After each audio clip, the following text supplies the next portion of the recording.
Who, me?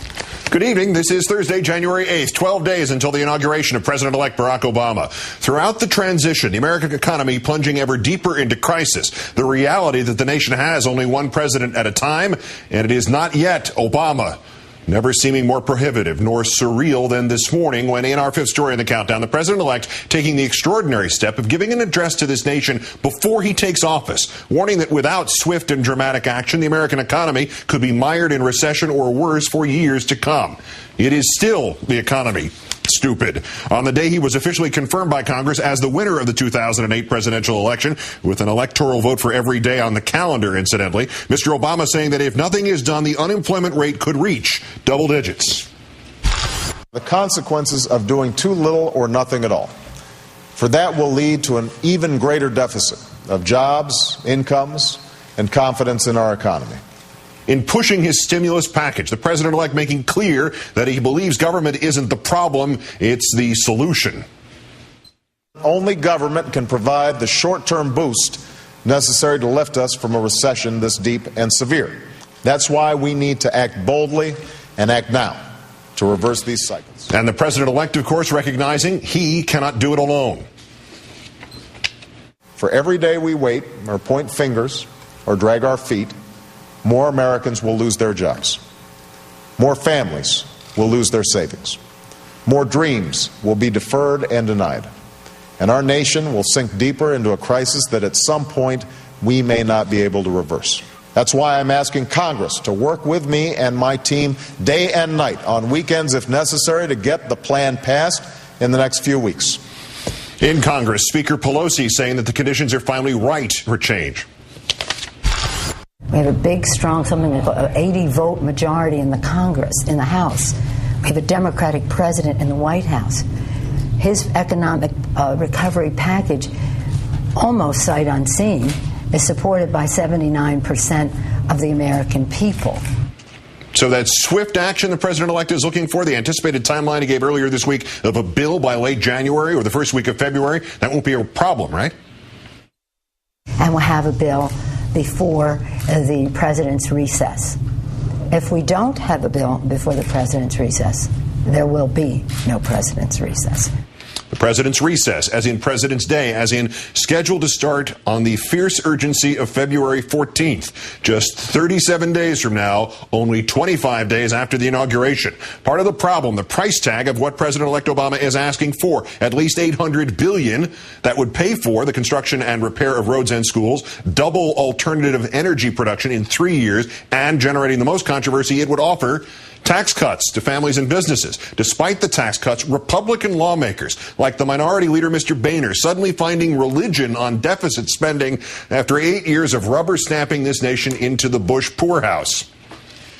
$800 to $1 trillion package on top of the deficit that we already have. You're adding an awful lot of weight to the debt. We can't buy prosperity with more and more government spending.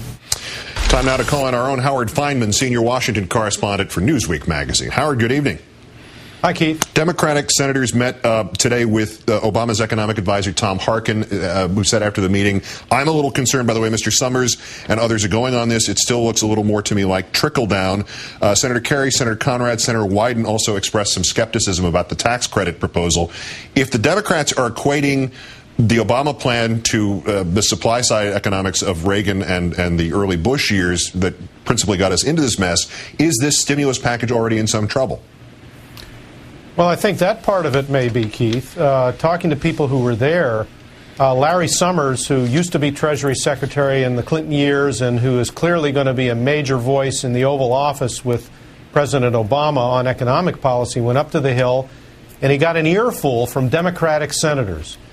They don't like the business tax credit for hiring new employees. A lot of senators think it's inefficient. They think it's wrong policy, and it does smack of trickle down, and they let Larry Summers know it.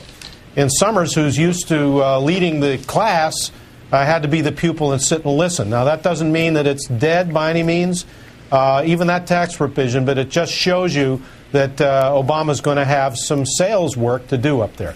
Is that why the president-elect did not outline a lot of specifics in that speech today, that this is more about politics than it was about policy? The intent here to get Congress in line, if not necessarily signing on a specific dotted line? Yeah, I think so. I think what he was doing was giving an address to the nation that will deal with some of the specifics of the economy in a way that he may not when he gets into the poetry of Inauguration Day on January 20th. But I don't know that it lit any additional fires up on the Hill because they're waiting for the specifics. As one Democrat told me on the Hill, look, we're talking about a huge amount of money here. We want to know what's going on. And the irony is that the Democrats who, in many ways, you talked about Boehner of the Republican Party rubber stamping Bush, the Democrats sometimes did the same thing. Now the Democrats feel emboldened to run things from the Congress, and they're going to take it in a way they didn't during the Bush years, and they may try to take that newfound institutional spirit out on Barack Obama, their fellow Democrat. All right, so assess this. The Speaker said February 14th, 15th, 16th. Is she, even in that time frame, is she realistic? Well, she may be. I mean, Harry Reid is saying the same thing.